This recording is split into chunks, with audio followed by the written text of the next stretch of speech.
Pues buenos días amigos, un día más, otro programa. La última vez estuvimos viajando por Brasil, su política interior y exterior, las previsiones electorales y ahora aterrizamos en Colombia de la mano de Juan Gabriel Caro Rivera, politólogo, traductor de muchas obras que luego estarán puestas en la descripción, un gran compañero de trabajo de muchísimas obras, de que ya no sabría ni decir cuántas han sido, pero podrían ser como 10 tal vez, a lo largo de unos cuantos años, así que bueno, te agradezco este tiempo para estar aquí, para hablar de Colombia, de estos casi 100 días con Gustavo Petro en el poder y de, bueno, valoración de los resultados, de las acciones, de los movimientos políticos que han tenido lugar a lo largo de estos días, de estos meses, más propiamente dicho, y me gustaría comenzar por un vídeo que me llamó mucho la atención, si te parece, porque desde luego se habla muchísimo de la OTAN, del papel de Estados Unidos, de la cuestión de la Amazonía, que para mí es fundamental de entender ese funesto proyecto de internacionalizar la Amazonía, un proyecto que afectaría principalmente a Brasil, a Perú y a Colombia, por ser los países más, digamos, con mayor extensión en la cuenca del Amazonas y que se verían desprovistos de incluso el 50% de su territorio de país y de todos los recursos naturales que hay en la zona. Entonces, como se suele decir en muchos otros vídeos, dentro vídeo. Yo lo que intento es llevar el diálogo con los Estados Unidos a un eje diferente, que es el tema de la crisis climática, y de ahí la importancia de la selva amazónica. He logrado algunas cosas. La conversación con la OTAN, de la cual somos miembros, no sé, un estatus rarísimo ahí, pero ahí estamos metidos. Creo que es el único país latinoamericano en eso. Es llevar a la OTAN al cuidado de la selva amazónica, prestando una colaboración tecnológica al respecto. Con los Estados Unidos hemos logrado que se cree ya la primera unidad militar con helicópteros estos de Black Hawk 12, que será la primera unidad más que militar policial de apagar incendios en la selva amazónica. Es un cambio completo en lo que siempre ha sido la ayuda militar norteamericana a Estados Unidos, y ya es un logro. Ya están 3 helicópteros en esa función. Y quiero seguir jalonando un poco de ese hilo, porque me parece que por allí se puede construir un diálogo mucho más positivo con los Estados Unidos que lo que hasta ahora ha sido la mal llamada guerra contra la droga. Bueno, pues ahí lo tenemos. Básicamente meter a la OTAN, la Organización del Tratado del Atlántico Norte, en el Atlántico Sur, en Colombia, y de meter una alianza más de países marítimos dentro de una zona interior continental de Sudamérica. Es decir, bueno, pues de momento vamos haciendo estas cosas y queremos hacer todavía mucho más y cambiar la relación de Colombia con Estados Unidos. Y la cuestión divertida en todo esto es que se vendía, sobre todo desde fuera, digamos también desde España, que Petro era un tremendo izquierdista que iba, bueno, a convertir a Colombia en una especie de Venezuela, etcétera, etcétera. Y lo que vemos es más atlantismo, más otanismo. Entonces me gustaría seguir desarrollando un poquito de esto tan llamativo, y aquí he puesto el mapa de Colombia para que, como siempre, en todos los programas aquí en El Espía del Telón, pues se tenga esa conciencia geográfica, espacial, de dónde estamos hablando, de qué territorio. Muchas gracias, Enrique, por haberme llamado a este programa. Yo veo siempre los programas que ustedes publican. Me gusta mucho que den esta visión alternativa, por así decirlo, de los acontecimientos geopolíticos, sociales que están sucediendo, no solamente pues en Europa, en Eurasia, sino también aquí en nuestro continente, mal llamado América Latina, para incluir pues el colonialismo francés que después de salir a España, pues intentó apoderarse de esos territorios. Pero bueno, yendo al tema, nosotros podemos decir que llevamos casi se van a cumplir, se cumplen de hecho a finales de este año, los 100, de finales de este mes, se cumplen los 100 días de la presidencia de Gustavo Petro. Petro, a diferencia de lo que la gente piensa, pues, o sea, hay una campaña, digamos, sobre todo de parte del anticomunismo más burdo, yo diría, de las formas del anticomunismo de derecha más burda, patrocinadas por Vox y diferentes grupos hispanistas que tienen mucha resonancia dentro de estos medios, de ver a Petro como un representante de una izquierda comunista, de una izquierda, digamos, antiimperialista, enfrentada a los poderes, como sucedió, por ejemplo, con el chavismo, que el chavismo tenía esa visión. Sin embargo, como lo han demostrado estudios de los mismos estadounidenses, en nuestro continente existen dos clases de izquierda que los mismos norteamericanos comprenden. Está la izquierda progresista de Lula, y esta diferenciación se hacía en su momento. O sea, no es nueva, sino que se hacía en su momento. Está la izquierda buena de Lula, que se considera que es una izquierda de libre mercado, parecida a la socialdemocracia europea, con una visión globalista, con una visión, digamos, de entregar, pues, o sea, de apoyar la globalización, de pronto llevar a cabo algunas diferenciaciones con respecto a la política internacional, pero en general, en consonancia con las directrices de los grandes grupos internacionales. Y por otro lado, hay una izquierda mala, que así la llamaban los investigadores norteamericanos a principios de la década del 2000, que era la chavista, que era demasiado considerada independiente, demasiado considerada, digamos, antiimperialista, unida, por ejemplo, sobre todo a Cuba y al sandinismo en Nicaragua, que era muy nacionalista, si se quiere, independientemente de que uno esté de acuerdo o no con sus planteamientos. Pero eso era más o menos los resúmenes de gran parte, por así decirlo, de los manuales y publicaciones intelectuales de análisis del panorama de la izquierda y de la politología norteamericana a principios del año, pues del siglo, de la década del 2000. Como sea, Petro, digámoslo así, se enmarca dentro de esta otra izquierda. Él se enmarca dentro de la izquierda globalista, de la izquierda progresista. Petro tiene sus orígenes en una guerrilla que en Colombia no eran las guerrillas tradicionales, que son las FARC y el ELN, que tienen, digamos, orígenes muy distintos. El ELN tiene orígenes en la teología de la liberación, mientras que las FARC tenía orígenes en el Partido Liberal Colombiano, que después de romper con el liberalismo colombiano empieza a asumir ideas comunistas y soviéticas. O sea, empieza a relacionarse con las ideas soviéticas de la época. Pero Petro viene de una guerrilla muy diferente, que es una guerrilla urbana que se llama el M-19.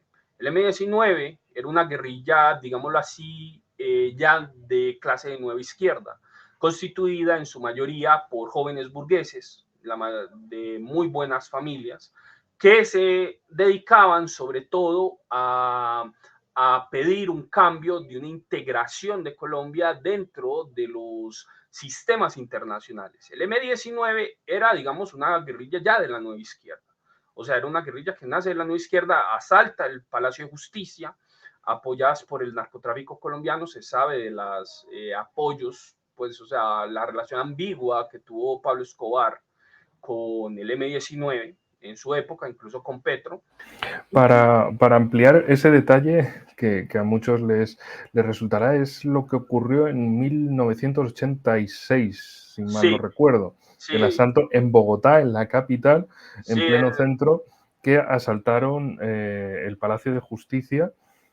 Bueno, un un escandalazo tremendo en Colombia y en el resto del mundo de cómo una guerrilla podía tomar un edificio tan importante de un país y bueno, también, si mal no recuerdo, en los 80 fue la época que ustedes llaman el archipiélago, de cuando era muy complicado viajar en Colombia por tierra y la gente que podía viajar viajaba en avión, que era la parte, digamos, más segura para evitarse, bueno, secuestros, guerrillas, incidentes, combates, todo lo que pudiera suceder en el tránsito por vía terrestre.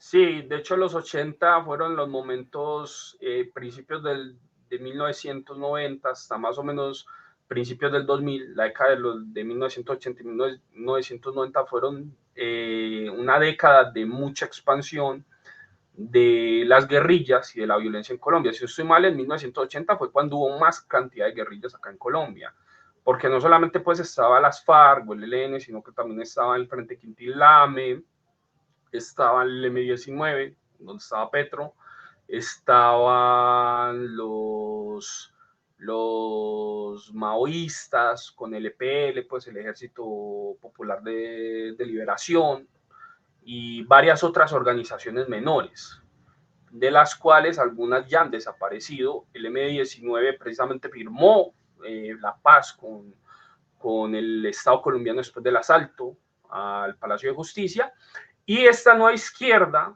del M-19 entra a la política colombiana a través de este proceso de paz. De ahí, por ejemplo, uno de los ejes del M-19 fue la creación de la nueva Constitución de Colombia, que se cambia, la constitución más larga que ha tenido este país, que fue fundada la de 1886, que fue una constitución, digamos, conservadora, muy católica, que fue, digamos, la constitución de Miguel Antonio Caro y Rafael Núñez. Se cambia esa constitución y entra el M-19 a la política con la constitución de 1991, que es una constitución neoliberal, precisamente que empieza con todo este proceso, digamos, ya globalista, y es significativo que sea de 1991, o sea, plena caída de la Unión Soviética, renovación de la gran apertura, como decía el historiador colombiano Luis Corcio Tálora, en donde se empiezan a crear pues, los derechos ya de cuarta generación, es decir, los derechos ambientales, se empieza a dejar de lado, digamos, las viejas formas de desarrollo, se laiciza el país, se dice que Colombia ya no es el país del Sagrado Corazón de Jesús, se empieza a demoler, digamos, las viejas estructuras nacionales, y se acepta que dentro de la Constitución, pues dentro de la misma Constitución, predominen las leyes internacionales a las leyes nacionales. Obviamente, esta Constitución es una Constitución que nace de las ideas de Petro, o sea, Petro es una de las vertientes de esta Constitución. Y posteriormente la guerrilla del M-19 se va a desmovilizar y va a fundar un partido acá en Colombia que es el Partido Verde, o sea, los famosos partidos verdes. Petro obviamente no entra dentro de este partido, pero muchos de sus excompañeros, como Navarro Wolf, sí, que son senadores en Colombia, fundan este partido. Petro gravita en el Partido Amarillo del Polo Democrático y después funda sus propios partidos y sus propias estructuras, pero obviamente en relación con estos compañeros de viaje, con estos viejos camaradas con los que hoy, por ejemplo, realiza sus acciones. Es muy interesante ese detalle del ecologismo, de derechos ecológicos y todo esto. Bueno, hemos visto recientemente cómo dos activistas climáticas de estas derramaron sopa de tomate en un cuadro de Bangkok para seguir protestando por estas cuestiones climáticas. Yo también recuerdo cómo en 2019 en Kabul se desarrollaban manifestaciones del Fridays for Future y todo esto del cambio climático en Afganistán, en Kabul. ¿Dónde estarán esos activistas? Dios sabrá dónde están. La cuestión es que 2 años después, en 2021, aconteció la caída del régimen de ocupación estadounidense, el reascenso de los talibán al poder. Y claramente la situación, pues ahí a la gente lo que le preocupa es la paz, la alimentación, la seguridad, las cuestiones climáticas, pues poco. Más para sociedades acomodadas occidentales, donde, bueno, también ha habido, digamos, esa retirada de ciertos parámetros, de ese pintar el carbón de verde y decir, bueno, vuelve a ser una energía verde, chicos. El gas también es una buena energía verde. Las nucleares podría ser también energía verde de repente, porque, claro, bueno, la cuestión es que sobre plano todo funciona, pero luego la realidad es muchísimo más compleja y el nivel de vida que han alcanzado, especialmente países del mundo occidental, pues si toman estas medidas, lo que nos lleva es por el decrecimiento. Esto aplicado, digamos, a los países del primer mundo, a los países desarrollados, etcétera, según estas comprensiones generales, pero que implica para los países del tercer mundo o en vías de desarrollo o subdesarrollados. Implica básicamente la negación de su desarrollo, de decirles, pues ahora no, porque como desde Occidente ya ya hemos ido y estamos volviendo, pues chicos, nadie más puede volver, nadie más puede ir ahí, así que tenéis que hacernos casos, tenéis que seguir con el progreso que nosotros os marquemos, ya hemos disfrutado de las bendiciones de la industrialización, así que ahora todos pobres y felices con esto de la Agenda 2030, que por cierto, como detalle también, para nuestra audiencia, especialmente española y para toda la demás, para que vean los medios de comunicación en sus países y vean esas pinceladas que seguro que encontrarán de normalización de la pobreza. En el caso español, gobierna la izquierda, gobierna PSOE y Podemos, entonces ya no hay críticas al gobierno por la mala gestión, por los problemas de las subidas tan tremendas en las facturas de la energía. Ahora lo que hay son consejos para calentarse en invierno, para ahorrar en tu factura de la luz y todo esto de ponte más mantas, dúchate 2 veces por semana o date duchitas tipo Luis XIV con toallita, y un poquito de agua y listo a correr. Da gracias, que va todo muy bien.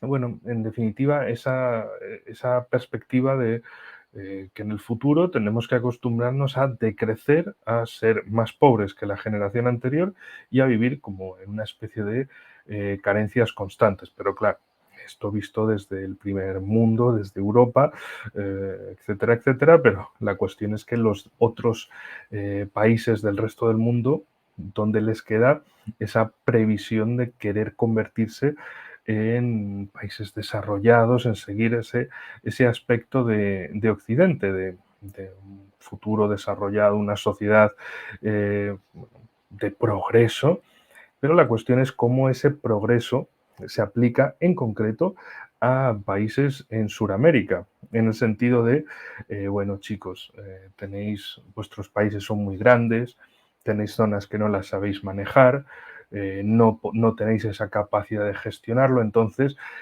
para progresar, simplemente quitad territorio, idlo entregando para que una entelequia extranjera de la ONU, de la OTAN, etcétera, pues se encargue de gestionar lo que vosotros sois incapaces de gestionar.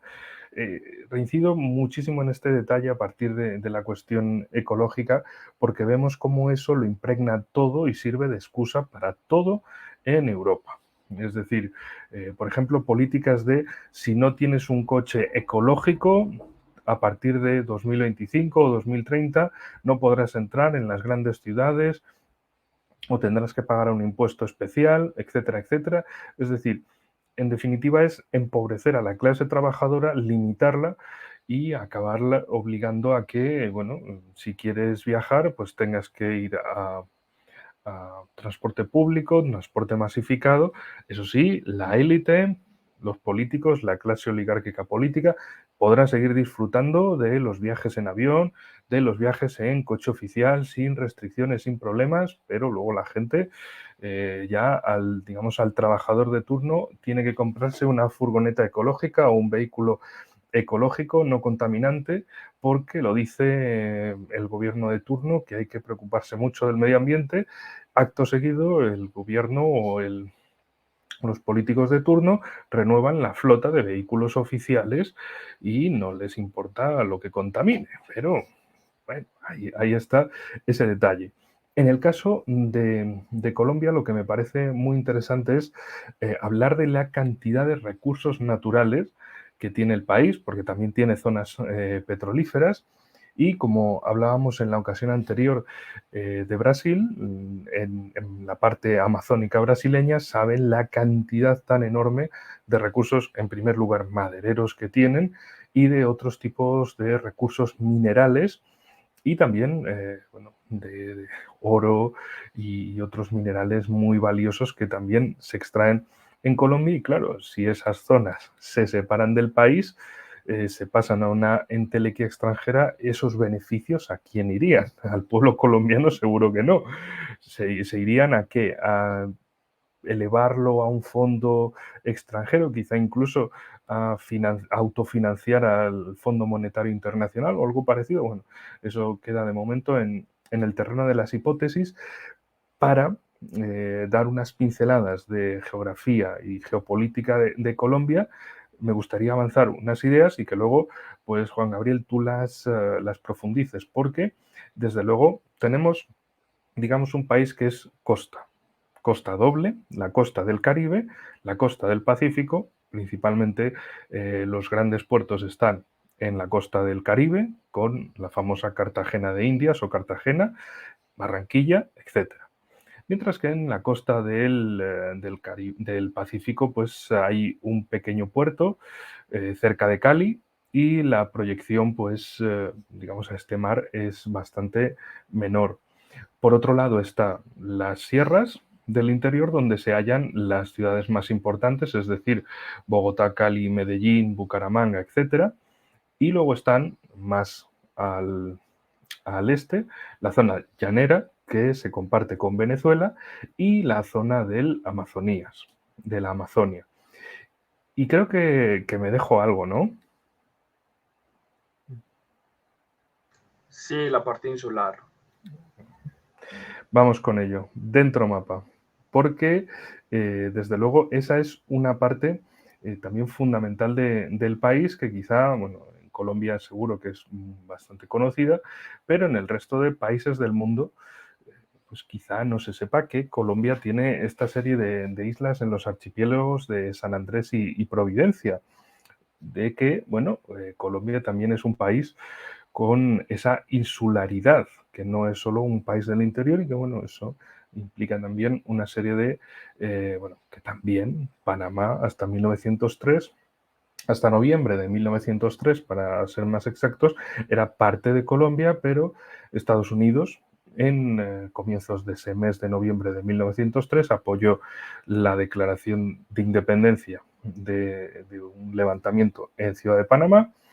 A partir de ahí les pasaron el tratado, vamos, un tratado de colonialismo a lo bestia, para que Panamá se convirtiera en una colonia estadounidense, tuvieran todos los derechos para, bueno, básicamente manejar el canal, la zona del canal que iban a construir y que el resto del país pues simplemente fuera una zona de amortiguación frente a Colombia y Centroamérica y bueno, tener básicamente un estado tapón entre Centro y Norteamérica y Suramérica. Pero bueno, más allá de eso, ahí están estas cuestiones para que a partir de ahí, pues te dejo con todas las valoraciones de esta parte para tener esa concepción, esa percepción espacial o como terminología de Ratzel, de conocer la ubicación y la situación de Colombia en este plano geográfico. Bueno, sí, muy completa la exposición sobre los territorios en Colombia. Digamos que Colombia en estos momentos tiene varios problemas que están sobre todo relacionados con herencias fronterizas del siglo XIX, que tienen que ver con el hecho de que los países, pues, o sea, eso es una generalidad de todos los países de este continente. Pero en el caso de Colombia, pues es muy evidente porque aquí se produce, digamos, en el siglo XIX, la violación del utis possidetis. Es decir, originalmente los diferentes próceres de la independencia, como Bolívar o San Martín, esperaban que los estados nacidos de las guerras de independencia con España conservaran su unidad territorial. Es decir, que los viejos virreinatos, como el virreinato de la Nueva Granada, la Gran Colombia, o por ejemplo el virreinato del Río de la Plata, o el virreinato de la Nueva España, que hoy en día es México, mantuvieran sus unidades territoriales, es decir, la unidad entre Venezuela, Ecuador, Panamá y Colombia.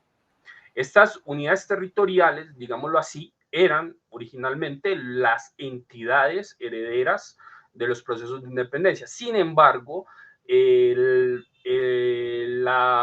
las élites de este continente, sobre todo guiadas por las diferentes, digamos, logias masónicas de la época, cuyos centros estaban en Caracas, Cartagena de Indias, Lima, Montevideo, Buenos Aires, se encargaron de llevar a cabo procesos de separatismos que acabaron con los viejos virreinatos según los planes ingleses para fragmentar los virreinatos.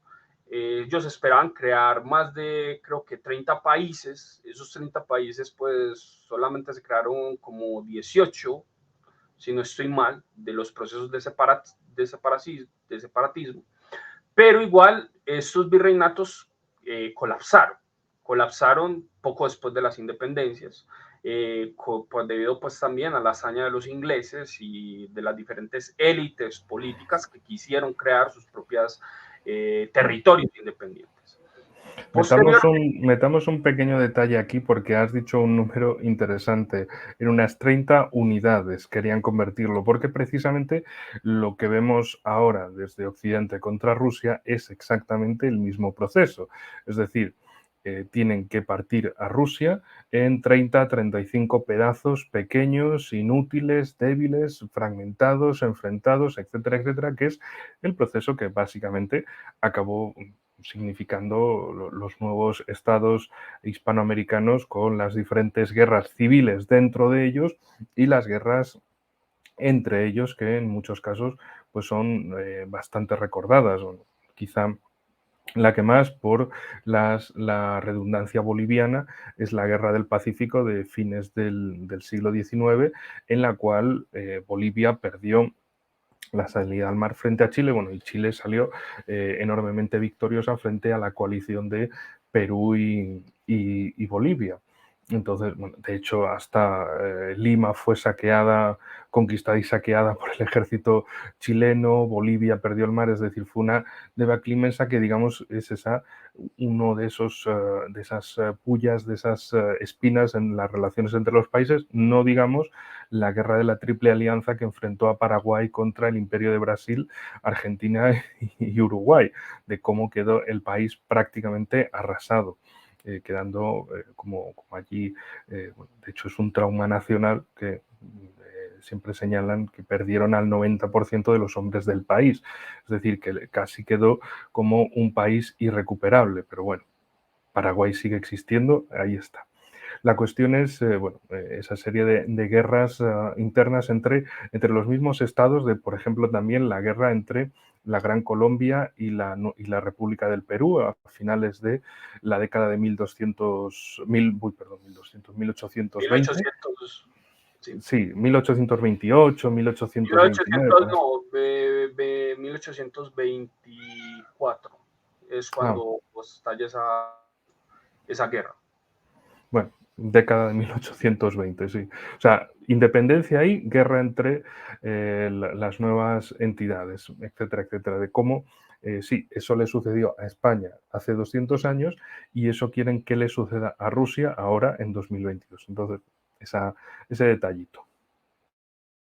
Bueno, pero ese mismo escenario también fue programado para los Balcanes, para el Imperio Alemán, para el Imperio Austrohúngaro, el Imperio Ruso también en su momento.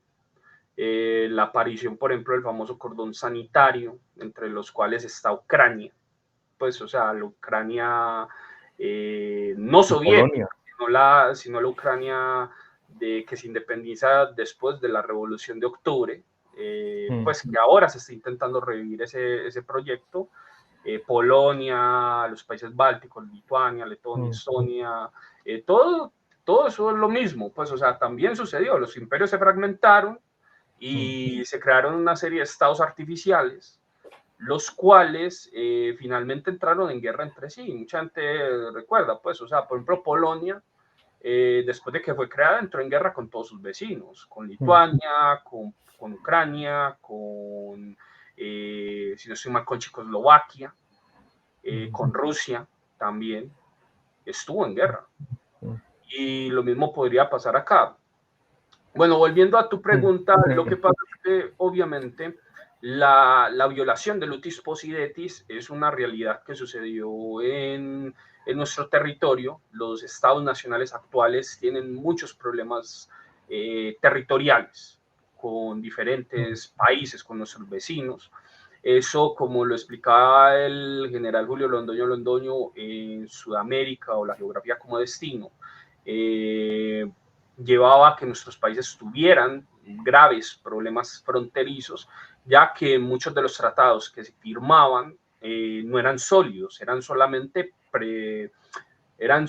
preparativos. Muchas de las fronteras que existen en nuestro continente no son fronteras que los países reconocen. O sea, existen muchas fronteras que no están bien trazadas, que dentro de los estados nacionales, pues sí, se muestran algunas, pero existen muchos problemas de disputa. La mayoría de los estados no han firmado o no quieren firmar tratados finales con sus vecinos porque precisamente temen perder territorios. Y existen varios puntos cambiantes. Por ejemplo, Venezuela, con respecto a Guyana, por la Guyana de Esequibo, por ejemplo, es uno de esos puntos que en estos momentos está volviendo a la palestra, sobre todo después de las últimas declaraciones que hizo la canciller venezolana sobre ese problema. Además de eso, por ejemplo, Colombia tiene muchos problemas fronterizos con Venezuela. Tenemos problemas fronterizos en el Golfo de Maracaibo, tenemos problemas fronterizos por toda la parte de Cúcuta, pues todo lo que va desde Maracaibo hasta Cúcuta, toda esa frontera de la Guyana, de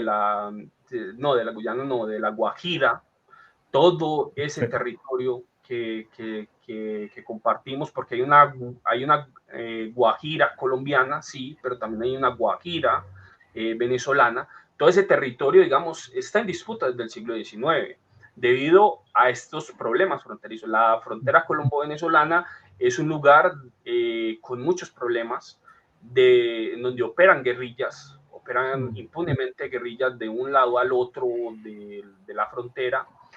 Además de eso, Venezuela reclama para sí gran parte, digamos, de los territorios de Colombia. Lo mismo hace Colombia con respecto a Venezuela. Y lo mismo pasa con varias cosas. Estos problemas fronterizos de vez en cuando vuelven a estallar periódicamente en nuestros países. Por ejemplo, las guerras de Ecuador contra Perú, que han librado varias guerras desde la independencia, o sea, desde la Gran Colombia, sí, pero también después de que Ecuador se convirtió en nación independiente, ha librado guerras tanto con Colombia como contra Perú.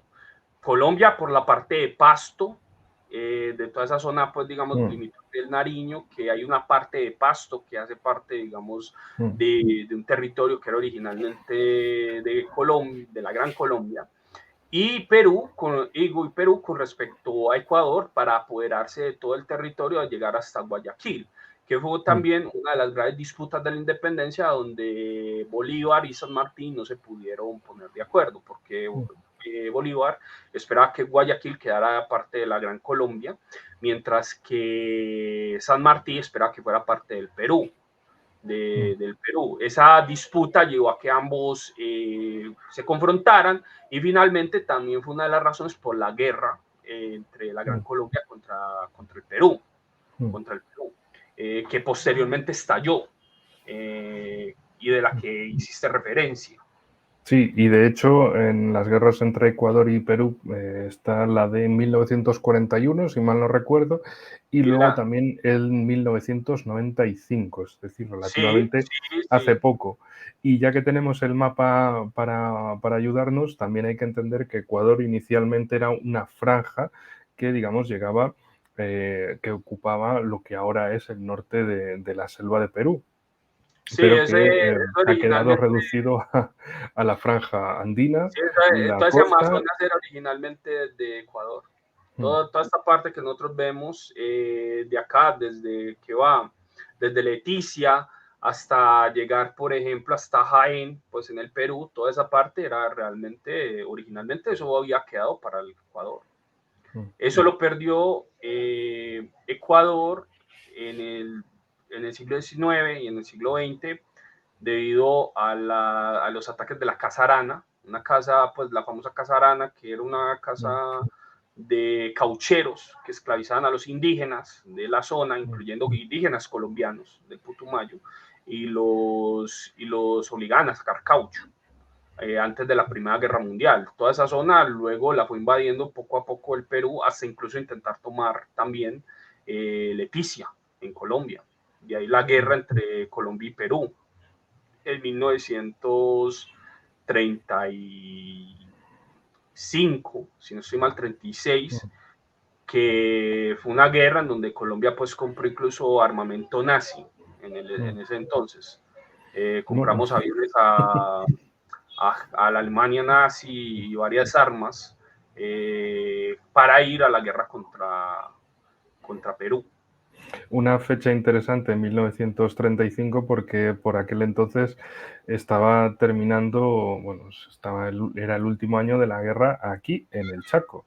La guerra entre Bolivia y Paraguay, que básicamente se disputaban lo que es la región, digamos, esta forma de cabeza que tiene Paraguay, pues eso era el Chaco Boreal y se lo disputaban entre unos y otros.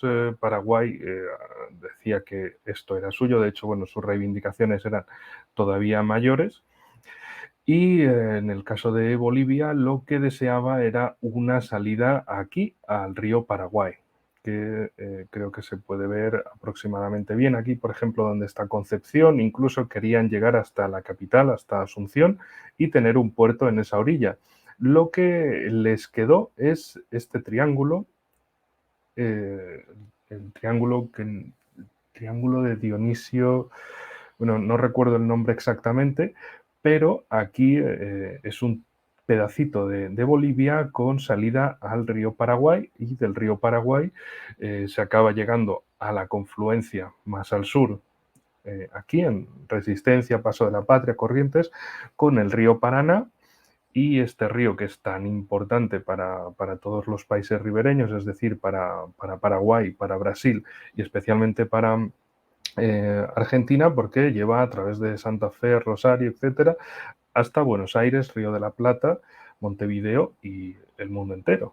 Es decir, de cómo, bueno, hay esta serie de cositas, estos detallitos que siempre comentamos en todos los vídeos para tener en cuenta esa importancia geográfica, histórica, geopolítica, bélica, de esas miguitas que vamos comentando en cada uno de los lugares.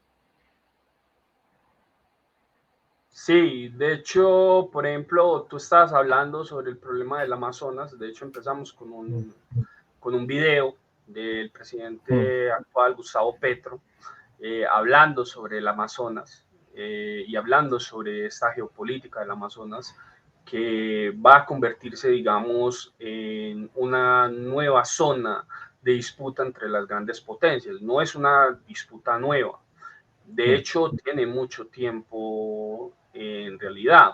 Si uno retrocede, digámoslo así, en el tiempo y vuelve hacia los viejos, pues hasta el siglo XVI, XVII, cuando comienza, digamos, esos problemas de la expansión de los países europeos que se vuelcan hacia el Atlántico, y de la que se produce, pues, digamos, todos estos procesos de formación de los virreinatos actuales y de las repúblicas actuales, pues, incluyendo Estados Unidos y nuestros países. Los planes, o sea, un plan que siempre tuvieron los ingleses, pues los anglosajones, como lo comenta muy bien Sir Walter Raleigh, era crear cabezas de playa en el Amazonas. O sea, el Amazonas desde el siglo XVI, desde la época de la reina Elizabeth, pues Elizabeth I, siempre deseó una expansión, digamos, de sus territorios por el Amazonas. El control del Amazonas estaba dentro de los planes de Sir Walter Raleigh, y su búsqueda en primer lugar del famoso El Dorado, pues Paití, como ellos lo llamaban. Sí. De hecho, aquí en el mapa, para que quede más claro, he destacado Guyana. Guyana era el territorio inglés, Surinam el holandés, y la Guyana francesa, que sigue siendo territorio francés, que es lo más importante, de que a veces hay gente que dice, no, pero ¿qué pintan los franceses en todos estos temas? Pero si Francia está en Europa, ya amigos, Francia está ahí en Sudamérica a través del departamento de la Guyana francesa, que no tiene visos de que lo vayan a soltar de ninguna manera, porque como pueden ver en el mapa, ¿qué es lo que tienen aquí?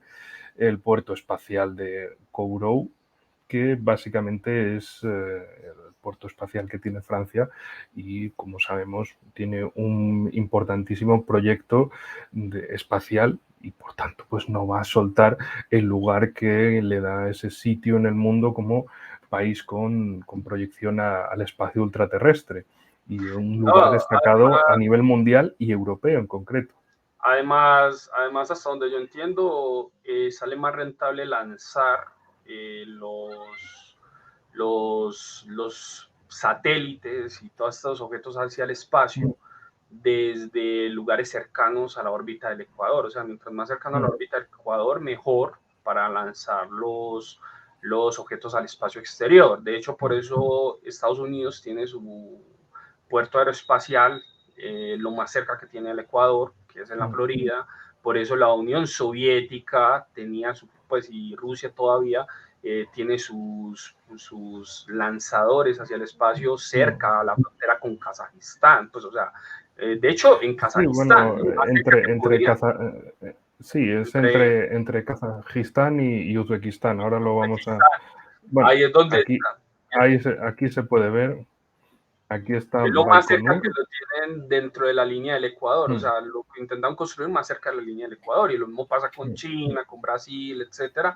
Mientras más cerca de la línea del Ecuador, yo entiendo que es más fácil lanzar los misiles. Por esa razón están esos puertos aeroespaciales ahí.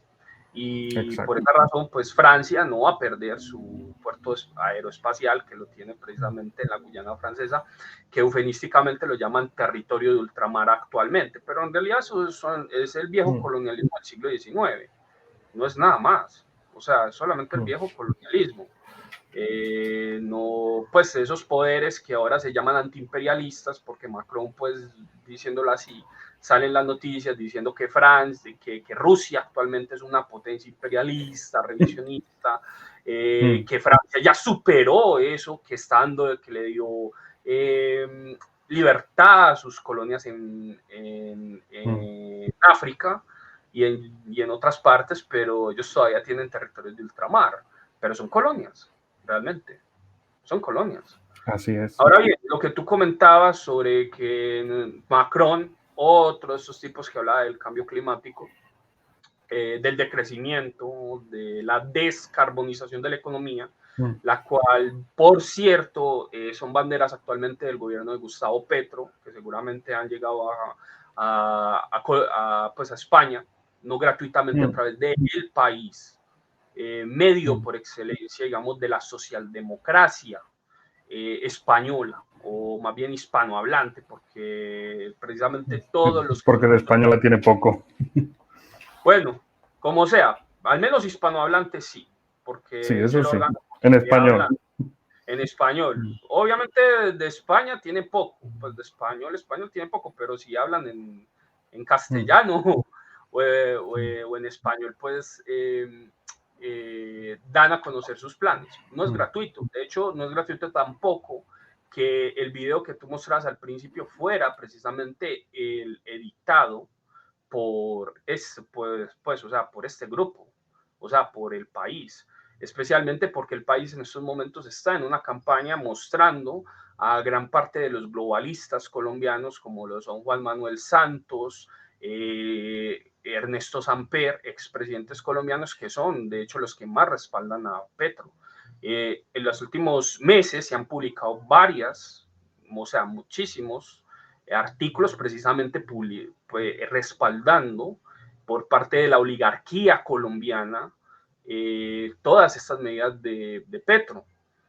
O sea, si un tipo como Juan Manuel Santos, que fue presidente de Colombia, que fue muy cercano a la que es muy cercano a la socialdemocracia y al PSOE español, que actualmente trabaja para los Rothschild directamente, que incluso ha condenado la invasión de Rusia por Ucrania, ha estado en Mariupol haciendo misiones humanitarias, que fue expresidente de Colombia y que es uno de los, o sea, y la familia Santos es una de las familias oligárquicas de Colombia desde la época de la independencia, porque su tatarabuela, Manuela Santos, fue una de las que participó en la independencia de nuestro país y desde entonces hace parte de la élite de Colombia.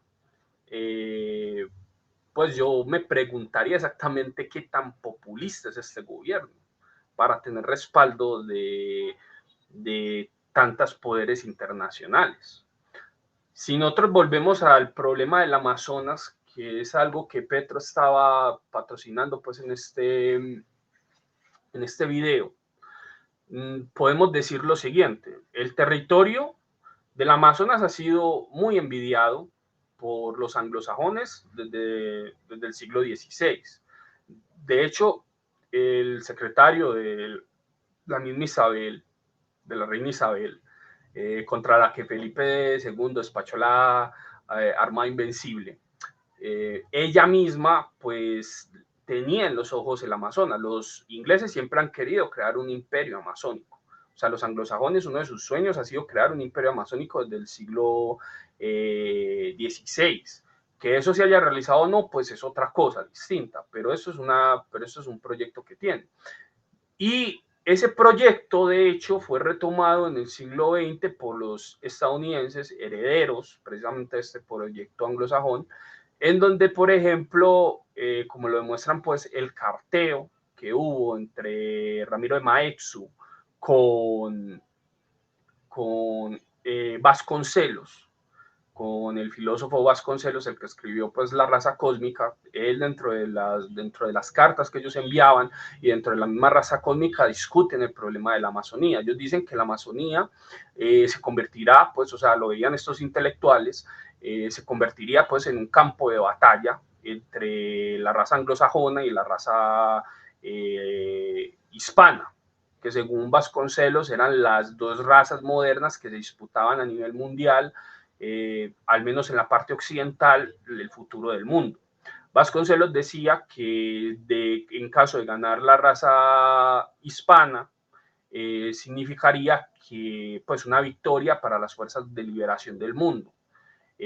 Si ellas llegaban a controlar el Amazonas, porque el Amazonas sería el territorio de disputa del futuro. Hoy podríamos decir que eso también se puede aplicar al Ártico y a la Antártida, otro territorio, la Antártida, que también se va a convertir, pues, digamos, en un dolor de cabeza para nosotros, los que vivimos en este continente. Va a convertirse, pues, en un dolor de cabeza en el futuro. Pues se convertirá en un dolor de cabeza para nosotros en el futuro, porque también muchos de nuestros países tienen límites con la Antártida, pues tienen límites con la Antártida.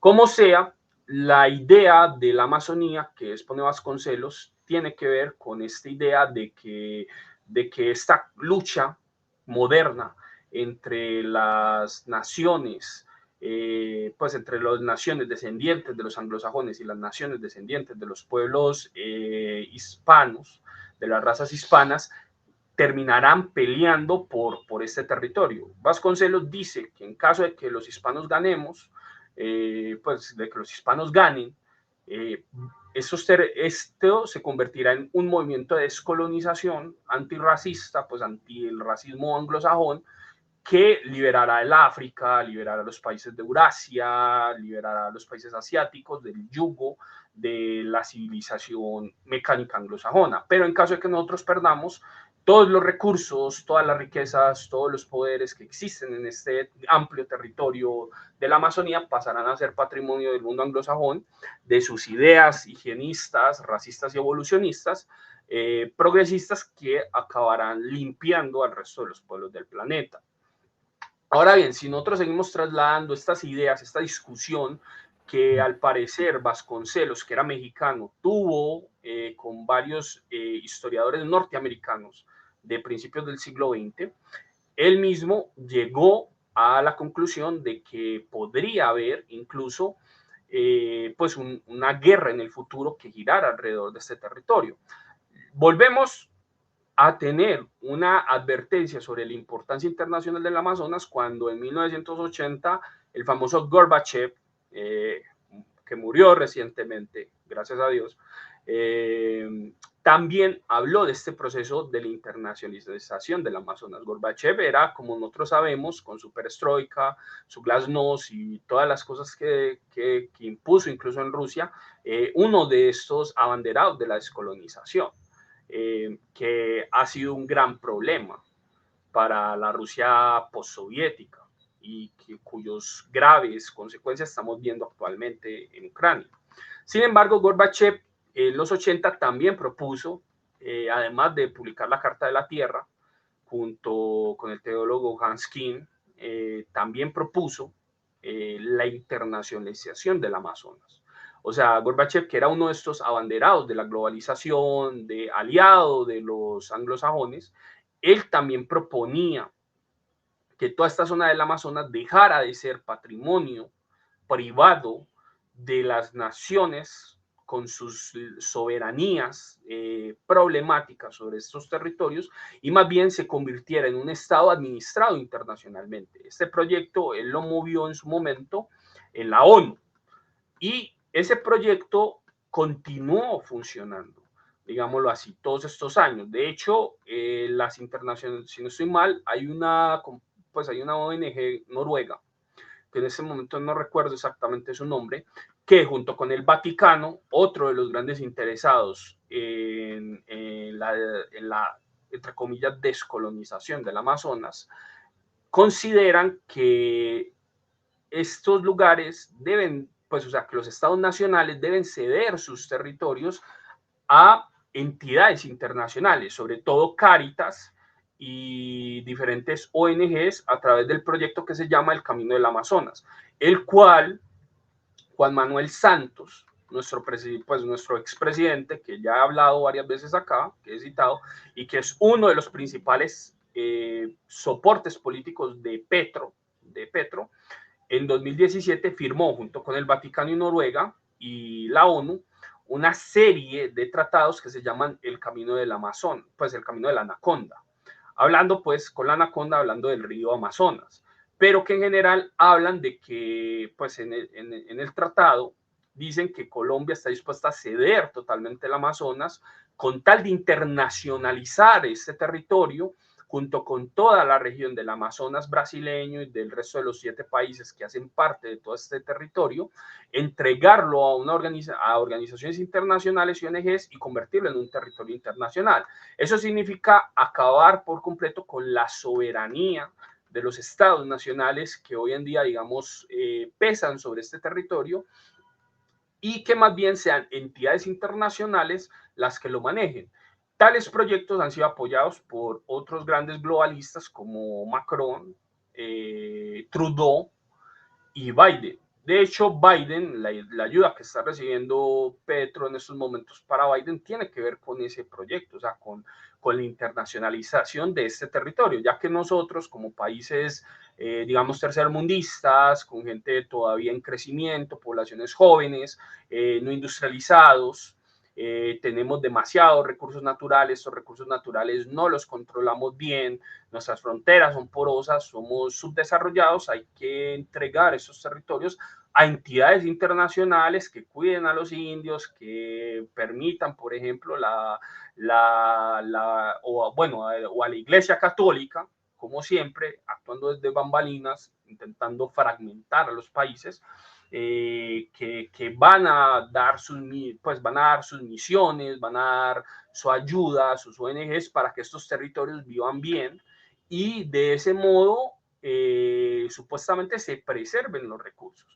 Obviamente estos recursos naturales no pasarán a las naciones internacionales, sino que serán llevados acá, pues serán explotados o al menos mapeados y controlados por estas organizaciones internacionales que hoy en día obviamente trabajan para el globalismo, incluyendo la Iglesia Católica, que están dentro de esos Sí. clubs globalistas actuales. Bueno, para ilustrar todo, he dejado este mapa que he encontrado sobre la cuenca del Amazonas para que nos hagamos todos una idea mucho más exacta y clara de lo que significaría, es decir, de las pérdidas territoriales, principalmente para Brasil, Perú y Colombia, ya que son los países más afectados por ello, y también significaría pues, que los recursos naturales que un Estado fuerte podría aplicar para fortalecer la economía, para hacer política social, pues no lo tendría. Y entonces, ¿qué le sucedería al resto de esos países? Es decir, a esa parte restante, pérdida de recursos, pérdida de capacidad económica y finalmente, pues, más pérdida de soberanía. Es decir, si ceden con el Amazonas, al final tendrán que ceder con todo lo demás porque en vez de utilizar sus propios recursos para su fortalecimiento, perderán esos recursos y luego perderán lo siguiente del país y acabarán pues como países endeudados, como países intervenidos externamente. Así que bueno, es una cuestión que para mí me resulta fundamental de entender, una cuestión geopolítica de primer orden, porque hoy es aquí, hoy, digamos, el mazazo del globalismo lo que busca es el Amazonas, pero en otros momentos pueden ser otros territorios, incluso, bueno, llegados a cierto punto, cambiar el separatismo del Tíbet frente a China como no, el Tíbet, los Himalayas tienen que ser internacionales porque es un territorio que bla, bla, bla, inventarse excusa, pero claro, en el caso del Tíbet, China jamás de ninguna de las maneras lo va a soltar porque básicamente los principales ríos de China, donde surgen, exactamente amigos, en el Tíbet. Entonces, no van a perder la cabeza de los ríos que les da ese sustento hídrico necesario para sus países. Y bueno, y por eso la política china de construir decenas de embalses a lo largo del Tíbet. Por otro lado, también irónico, bueno, peculiar, detalles míos, miguitas de estas que tanto me gustan, el río Indo nace en el Tíbet, pero en vez de ir hacia el este, hacia China, va hacia el oeste. Pasa por Cachemira, se divide, es decir, nace en China, pasa por la India y luego vertebra geográfica e incluso política y regionalmente a Pakistán hasta terminar, si mal no recuerdo, en Karachi o más al sur de Karachi. Pero bueno, ahí está la importancia de estos detallitos. Entonces, sobre Colombia, en política interior, la situación está más calmada, menos calmada, es decir, el proceso de paz se prevé que funcione, no funciona en absoluto, porque es digamos, una de las cuestiones que desde fuera se ven como fundamentales en Colombia, un país que desde el cariño lo señalo como un país que está viviendo su propia Edad Media europea, su propio feudalismo, con el rey o el Estado por un lado, y luego toda esa montonera de pequeños señores feudales, clérigos de órdenes militares, que podrían traducirse al contexto colombiano como paramilitares, guerrillas y narcotraficantes que le disputan al Estado, al rey, entre comillas, pues esa soberanía, esa jurisdicción en bastantes territorios del país. Entonces, esa parte, ¿cómo está ahora? Pues la situación política de Colombia en sí, digamos, es una olla a presión porque ninguno de los gobiernos en Colombia ha realmente solucionado nada. O sea, son una serie de problemas que vienen desde muchos años y que se han venido agravando. En los años recientes, digamos, uno de los graves problemas que nosotros corremos y que estamos corriendo en estos momentos tiene que ver con el alimento. Especialmente debido a que Colombia, el anterior mandato de Iván Duque, que era un presidente, digamos, de derecha, del CD, muy o sea, muy neoconservador y aliado a Estados Unidos, llevó a cabo una serie de sanciones contra Bielorrusia y Rusia dentro de todo este marco de la guerra en Ucrania, dentro de todo este problema de la guerra en Ucrania, prohibiendo en Colombia la importación de urea y de fertilizantes que son mayoritariamente, pues que nosotros mayoritariamente le comprábamos a esos países. En estos momentos hay intentos de comprar pues urea a Venezuela, pero obviamente la urea de Venezuela no es urea que produce Venezuela, sino que es urea que ellos traen de Rusia o de Bielorrusia, ahora pasa por Venezuela y la revenden en Colombia al triple de precio.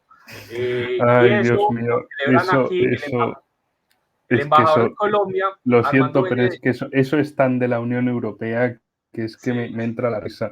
Es de, no queremos comprarle el gas a Rusia. Y Turquía dice, chicos, que pase por mi territorio y se lo vendemos que más pase por caros. Turquía, que pase por Turquía y lo compramos Es aquí. que eso es ahora la última noticia al respecto, es de que el gas ruso va a pasar por Turquía y va a seguir siendo gas ruso, pero más caro. Y que Turquía va a pasar de ser la sublime puerta al sublime grifo. Cosas que Siempre pasan. lo ha sido. Sí. Entonces, sí, O siga, por sea, favor. yo entiendo que la urea internacionalmente se vende a $150. O sea, lo vende Rusia en el precio más o menos que yo conozco, está a $150. Pero Colombia lo está comprando a Venezuela a $600. Y eso lo llaman acá victoria internacional del petrismo. Como sea, la cosa es la siguiente, que por ejemplo, nosotros estamos teniendo una escasez crónica de fertilizantes para los alimentos. Nuestra soberanía alimentaria fue destruida por el anterior gobierno de derecha de Iván Duque, más preocupado por hacer migas con Estados Unidos que por apoyar, digamos, al campo colombiano. Actualmente, el gobierno de Petro promueve la descarbonización de la economía colombiana, es decir, no se explorará más gas ni se buscará más petróleo en nuestro país. Es decir, un ataque contra nuestra soberanía energética. En los estados modernos, para que un estado sea autónomo o semiautónomo, lo mínimo que debe contar actualmente es con una soberanía energética y con una soberanía alimenticia. O sea, si puede producir su alimento y si puede mantener sus propias fuentes de energía, ese estado tiene, por así decirlo, independencia frente al resto de los estados. Los grandes países como Estados Unidos, China, Rusia e incluso hasta Corea del Norte se preocupan, digámoslo, mucho por estos temas, se preocupan siempre por estos temas. Irán también es otro país que se preocupa por esa clase de temas. Sin embargo, en Colombia, tanto la derecha como la izquierda le importan un bledo estos asuntos. Ahora bien, si nuestro anterior gobierno de derecha liquidó la soberanía alimenticia de Colombia al encarecer y poner por las nubes y estar creando una crisis alimenticia porque realmente el precio de los alimentos de la canasta básica familiar, es decir, de los alimentos que más compramos los colombianos para alimentarnos el día a día se están encareciendo a una velocidad alarmante. La prohibición de la exploración de petróleo y de gas en el país va, por el contrario, a aumentar también el precio de los alimentos. La gasolina ya empezó a subir en Colombia, es decir, está subiendo 200 pesos por mes, lo cual es horrible, pues, o sea, para la mayor parte de la familia colombiana. El gobierno populista y de izquierda de Petro dice que todo esto se hace en nombre del cambio climático y todo eso, pero le está subiendo la factura a dos cosas importantes. Primero, a los autos, sobre todo al transporte público y al transporte privado que usan los colombianos para llevar, pues para trabajar, estudiar y realizar todas sus actividades diarias. Y segundo, le está subiendo el precio igualmente a los alimentos, además de que falta urea para cultivar. El aumento de la gasolina y del diésel, el aumento del precio de la gasolina y del diésel va a elevar aún más el precio del transporte de los alimentos en Colombia. Y como no se va a buscar más, digámoslo así, petróleo ni gas, porque en Colombia, pues, sinceramente, no hay yacimientos tan grandes como en la vecina Venezuela. Es decir, en Venezuela hay yacimientos mucho más grandes y mucho más extensos. Pero también es cierto que en Colombia no hay tan poco gas ni tampoco petróleo como se pretende. Es decir, pues tampoco hay tanto como en Venezuela, pero tampoco hay poco, sino que aquí existen fuentes que se pueden utilizar y que se han utilizado a lo largo de los años. Sin embargo, el gobierno de Colombia ha decidido liquidar estas exploraciones y más bien decir que nosotros debemos importar gas licuado de Estados Unidos, otra semejanza con la Unión Europea.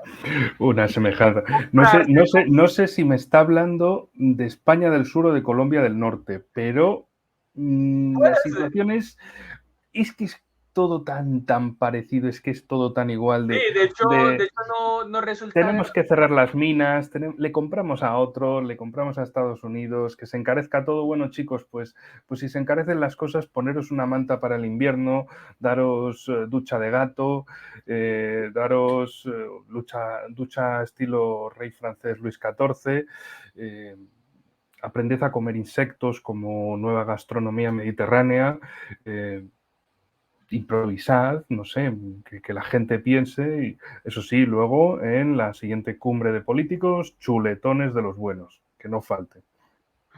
Sí, bueno, es que es gracioso. De hecho, por ejemplo, no es gratuito que el gobierno de Petro tenga como modelo el gobierno de Sánchez, de Pedro Sánchez en Venezuela, en España. Aquí hay un detalle que tenemos que meter para la audiencia. A Juan Gabriel le escribí hace, no sé, principio de año, cuando vi una reunión de Sánchez con Petro y le dije, ese va a ser vuestro nuevo presidente. Ese es el tipo elegido para que sea vuestro presidente. Sí. Y en las elecciones yo dije, que va a ganar Petro, chicos, que va a ganar Petro, que os vais a comer al Petro Sánchez. O sea, que es que os lo vais a comer. Y efectivamente, pues sí, es el personaje que es digamos, el clon típico de político ejemplar occidental, Pedro Sánchez, Gustavo Petro, Boric en Chile, etcétera, etcétera. Esa tipología de político entreguista, que bueno, en fin. Sí, de hecho yo estuve de acuerdo contigo en ese entonces, que yo te dije que yo pues sí estaba totalmente de acuerdo con que iba a ganar Petro. De hecho, algo en lo que la gente se engaña, y sobre todo los anticomunistas, los liberales, los libertarios y la derecha, digamos, más obtusa de todas, por no decir estúpida, es que ven a Petro como un comunista cercano a Maduro, etcétera, al chavismo. Y no. Petro, de hecho, en su autobiografía, que fue publicada el año pasado en España por Editorial Planeta, otra de esas editoriales socialdemócratas del habla de la hispanosfera, que seguramente Enrique debe conocer muy bien, mejor que yo. él dice en su autobiografía que él rechazaba el gobierno chavista. Primero, por ser militarista, y segundo, porque detestaba, pues decía que el mayor error que cometió Chávez en su momento fue que se salió de la Comisión de Derechos Humanos, que él considera que es irrenunciable en la política actual. Petro mismo lo dice en su discurso. Además, las amistades que Petro tiene, los apoyos internacionales de Petro, no giran alrededor del chavismo, ni el castrismo, ni siquiera del sandinismo nicaragüense. Sí tiene conexiones con ellos, sí, y los gobiernos de izquierda lo ven con mejores ojos a Petro que a Uribe o a Duque, pero la mayor parte de las conexiones de Petro con el extranjero son sobre todo con el Partido Demócrata Norteamericano, que él está aliado con el caucus progresista de Estados Unidos, con esta Coses Ortiz del caucus progresista, con Pelosi, la famosa Pelosi, que hizo parte del caucus progresista, con Bernie Sanders.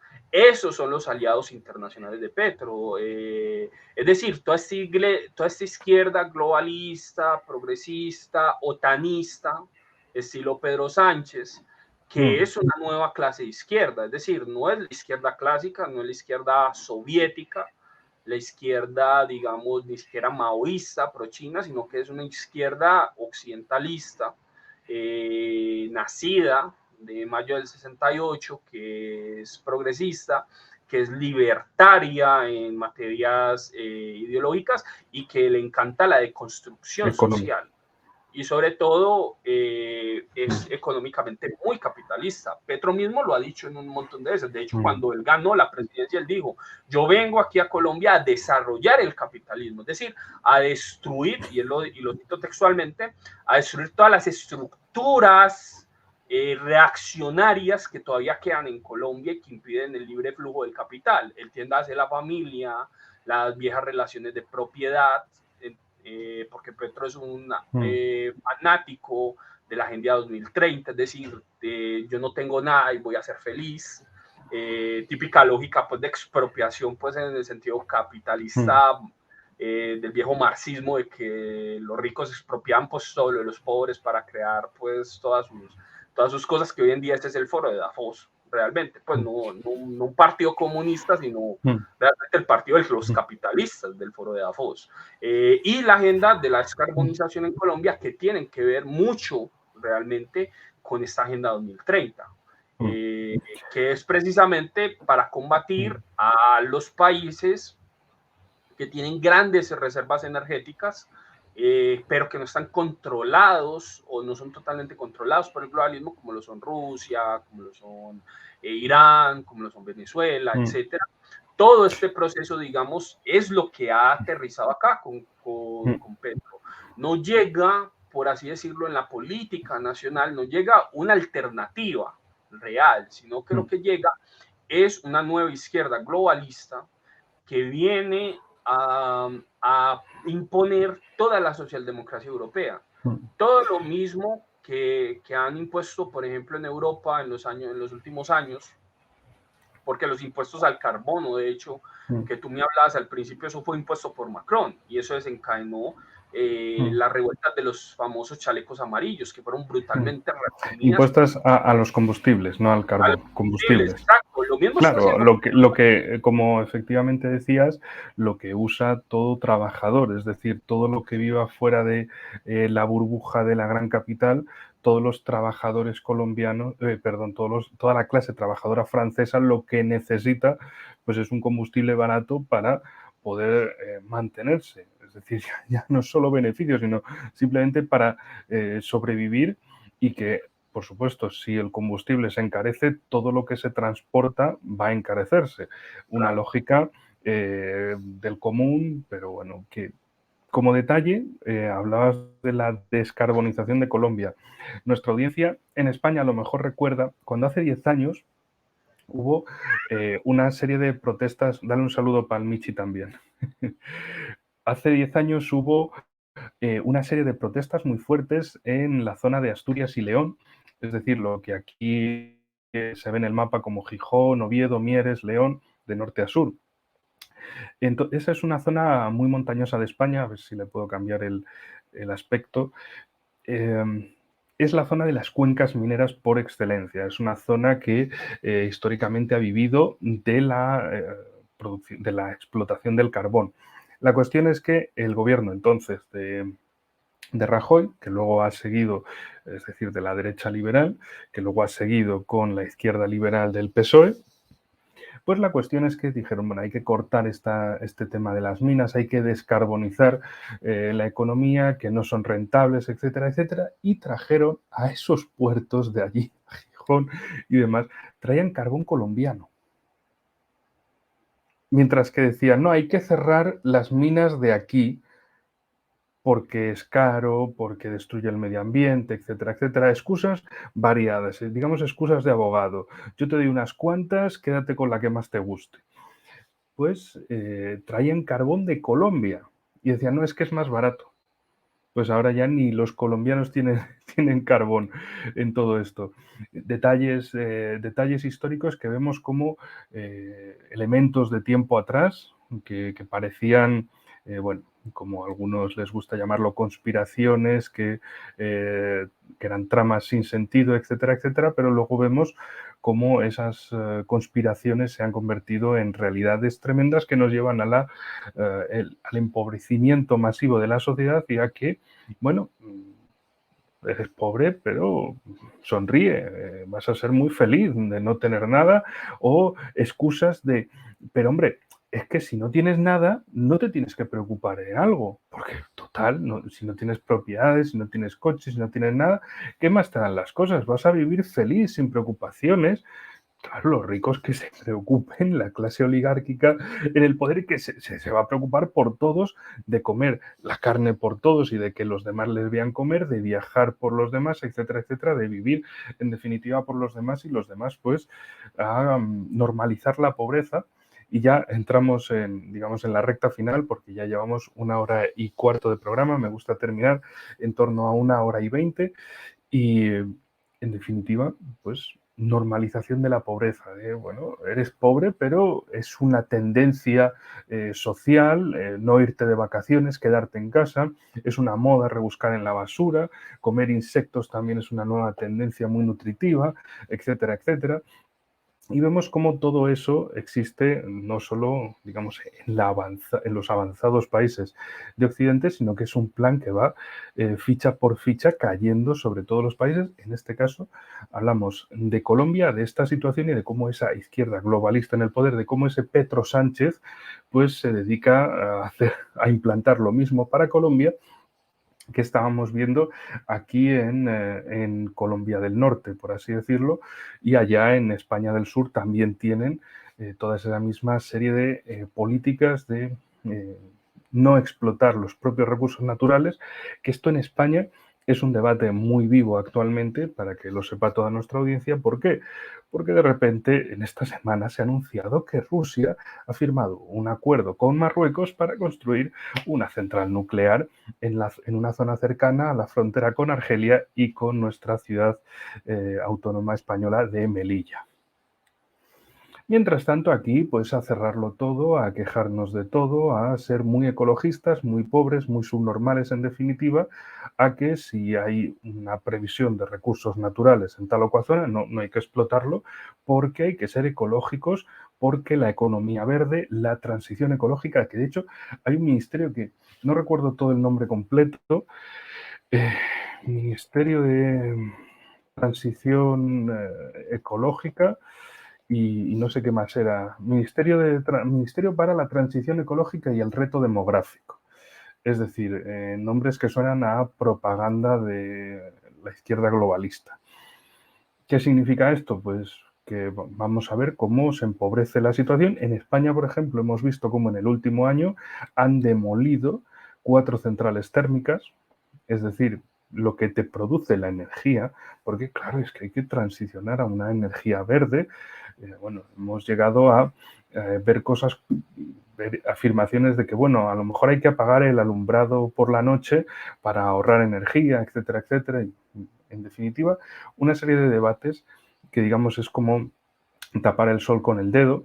¿A qué me refiero con ello? Porque te dicen, sí, hay un problema muy grande y una solución muy fácil. Ya está, el dedo ahí tapando el sol. No, pero es que yo veo la luz del sol aparece alrededor del dedo. No te fijes en eso, fíjate en que el dedo está tapando el sol.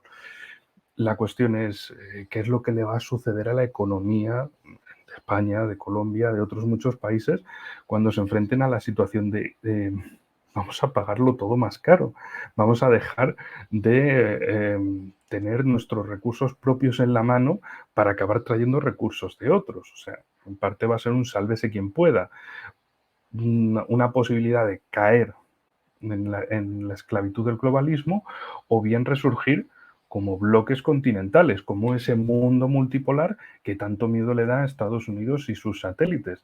Es decir, han perdido el mundo. Pero bueno, eso es una cuestión que poco a poco se va desarrollando.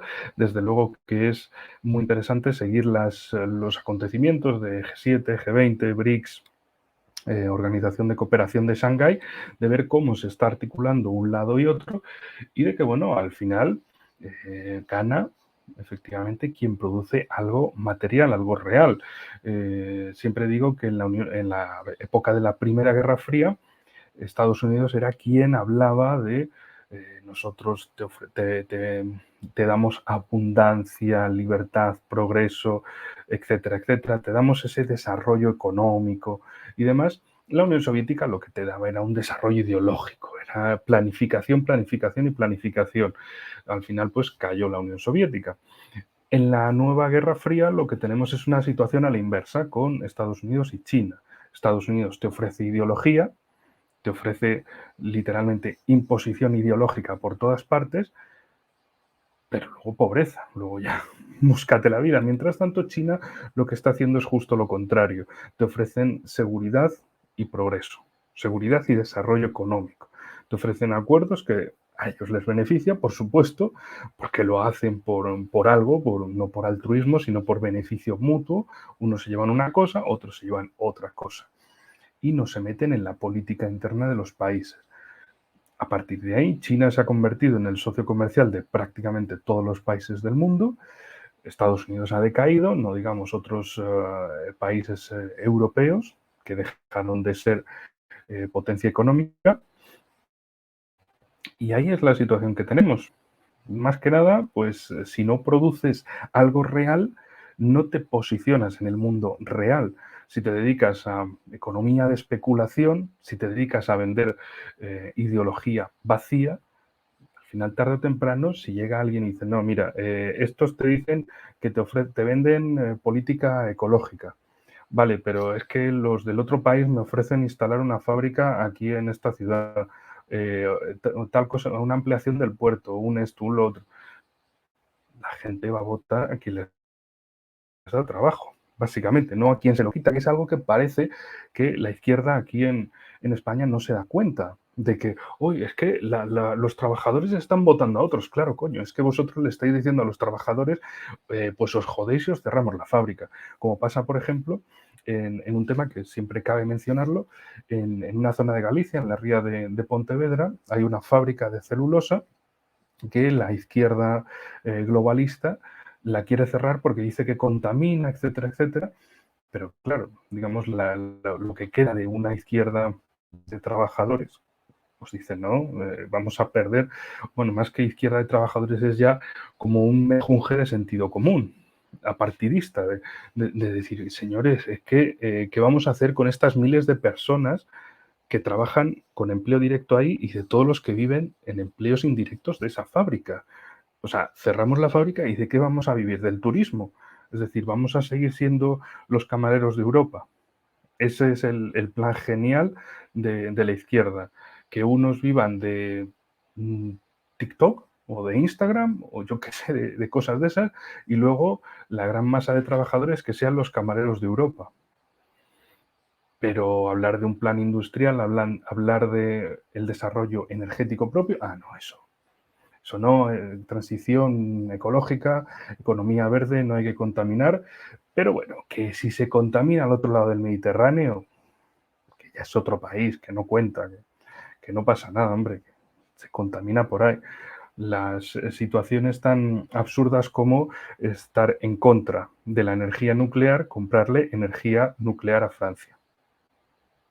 Es decir, el negocio lo hacen ellos, pero luego aquí a comprarles a los otros. Y como se ha visto, y con esto termino, como se vio en 2020 con la crisis del coronavirus, aquí no hubo ningún tipo de alianza europea, de amistad europea, ni de nada, ni de solidaridad. Aquí hubo un sálvese quien pueda, mi país tiene estos recursos y se los queda, y ahí os buscáis la vida a los demás.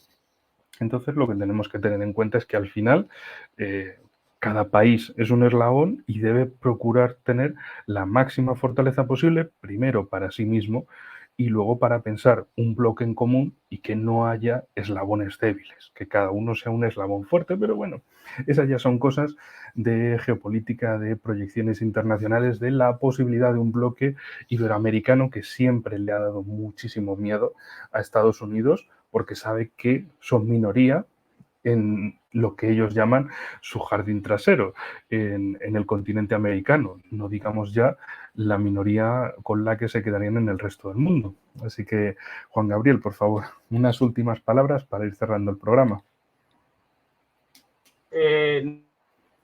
Las últimas palabras que yo diría serían que estos temas, pues obviamente hoy en día ya no son tan trabajados ni siquiera por los medios de comunicación de masas, que precisamente hacen parte de toda esta izquierda ideológica de la que tú has estado hablando, y que por supuesto pues es un gusto estar aquí como invitado trabajando sobre cosas que hoy en día muy pocas veces salen a la luz pública. Entonces, por supuesto, lamentablemente, pues estas ideologías liberales de izquierda que ustedes ya llevan viviendo varios años han empezado a llegar a nuestro continente, han empezado a imponerse en nuestro continente y por supuesto han empezado a destruir todo, lamentablemente con la ayuda de España, o sea, con la ayuda del gobierno español, no de los españoles en sí, sino con la ayuda del gobierno español que actualmente pues difunde todas estas males que precisamente para acabar de ajustar ni siquiera surgen en España, sino que surgen en otras partes, en Londres, en Washington, DC y todo eso. Y lamentablemente los españoles se dedican a difundirla, pues, o sea, los vasallos, los cipayos españoles del gobierno español se dedican a difundirlo en el resto de nuestros países bajo esa falsa idea de una madre patria y todo eso que hoy en día pues me parece cada vez más deformada. Entonces, por supuesto... Sí, eso hay una falsa carencia de conciencia de dónde está España y de que a veces, tanto para unos u otros, se ven como, bueno, pues para la derecha liberal es como, hombre, que somos España, somos algo superior ya de por sí. Para la izquierda liberal es como, no, a ver, que somos Europa, estamos por encima, somos el primer mundo. O sea, hacednos caso que nosotros sabemos, vosotros no. O sea, aquí tenemos en líneas generales esos dos bloques. Esos dos corrientes, sí. Entonces, lamentablemente, pues eso también, pues los males que sufre España ahora, digamos, ahora se están infundiendo en nuestros países. Y eso es lo que está sucediendo actualmente. Entonces, en ese sentido, pues espero que estos programas ayuden a tomar conciencia de esos males. Exactamente, de que son males compartidos, males comunes y a males comunes, amigos comunes. Así que muchas gracias a todos los mozos que habéis estado escuchando el programa hasta el final. Por supuesto, dadle un buen me gusta, una suscribida, una compartida para que el mensaje pueda llegar a más audiencia para que sigamos creciendo en el canal y bueno, ya veremos dónde nos lleva el próximo programa. De momento Colombia, hay muchos más países ahí en el tintero esperando la situación. Como siempre desde aquí esperamos todo lo mejor para Colombia, para España. La situación es crítica allí en en España del Sur, por aquí en Colombia del Norte es también muy complicada. Tenéis a Petro Sánchez, nosotros tenemos a Gustavo Sánchez, personajes intercambiables que uno, salvo por el acento, si lo escuchas con subtítulos es como escuchar a la misma persona. Y bueno, en definitiva, lean, debatan, piensen, porque al final esa es la cuestión que en los grandes medios no se trata, la cuestión del pensamiento, un pensamiento propio, un pensamiento soberano, un pensamiento nacional, un pensamiento de bloques regionales verdaderamente propios y soberanos. Eso es lo que le falta tanto a Sudamérica, Hispanoamérica, Iberoamérica, como a Europa, precisamente también al sur de Europa, a ese bloque mediterráneo que no está, que algunos lo esperamos, pero políticamente pues es una inexistencia. Pero bueno, poco a poco, paso a paso, pensando, dándole vueltas, cada día un paso más adelante y como siempre, muchas gracias por haber llegado hasta el final y nos vemos en el próximo programa. Hasta la próxima.